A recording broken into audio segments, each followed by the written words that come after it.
Kita semua tahu ada 6 selat utama di dunia ini, atau disebut Major Strait. Dari 6 selat utama dunia tersebut, 4 ternyata berada di Indonesia. Mengapa dikatakan Major Strait atau selat utama? Benar, selat itu adalah laut di antara 2 pulau. Ada ratusan sebenarnya di dunia ini. Tapi mengapa dikatakan ada selat utama? Karena selat itu dilalui oleh kapal perniagaan. Jalur niaga tersebut memberikan julukan sebagai Major Strait. Dari 6 selat tersebut, nomor 1 ada di wilayah Indonesia, yaitu Selat Malaka. Sekali lagi, dari 6 selat penting dunia tersebut, 4 berada di Indonesia, di mana kita ketahui terusan Panama, terusan Suez itu adalah selat yang di luar Indonesia. Tetapi tahukah kita bahwa Selat Malaka adalah selat yang dilewati lebih dari 100.000 vessel atau kapal niaga besar setiap tahunnya. Dan selat ini merupakan selat terbanyak dilintasi kapal, sehingga dikatakan sebagai selat nomor 1 di dunia. Kita perhatikan negara di utara Indonesia, ada Jepang, Hong Kong, Taiwan, Korea Selatan,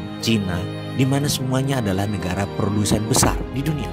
20% vessel mereka ke Amerika Utara, 80% kapal niaga mereka menuju arah Asia Timur, Asia Tenggara, Afrika, dan Eropa. Dan semuanya melalui selat di Indonesia. Bahkan ada 18 juta barel per hari kebutuhan BBM negara utara Indonesia tersebut, di mana 80%-nya disediakan oleh Selat Hormuz, juga melalui Selat Malaka. Australia kalau mengirim barang ke negara utara Indonesia tersebut pasti melewati Selat Lombok dan Selat Makassar. Lalu Indonesia dapat apa sih sebenarnya? Jujur, Indonesia tidak dapat apa-apa dari laut yang dipakai tersebut, dari selat yang dipakai tersebut, tidak dapat apa-apa. Oke, itu masa lalu. Kalau ke depan bagaimana? Bagaimana kalau kita kendalikan selat itu sebagai aset bangsa? Peraturan internasional tidak ada yang mengatur negara archipelago seperti wilayah Indonesia, seperti wilayah negara-negara Pasifik Selatan. Kita peraturan internasional itu selalu mengacu pada aturan kontinental atau daratan. Kita harus ubah wilayah laut selat Indonesia sebagai wilayah Indonesia,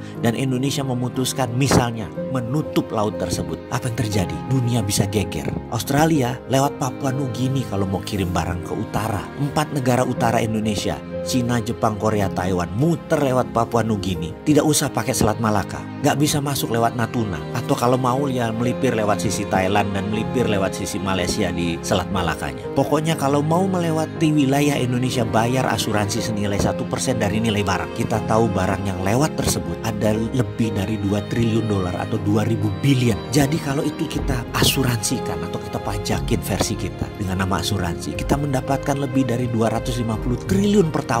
Dan ini untuk devisa negara. Akankah negara adik kuasa seperti Cina dan Amerika marah besar? Pasti. Beranikah kita melawan dan mempertahankan hak kita? Harus berani. Itu namanya revolusi.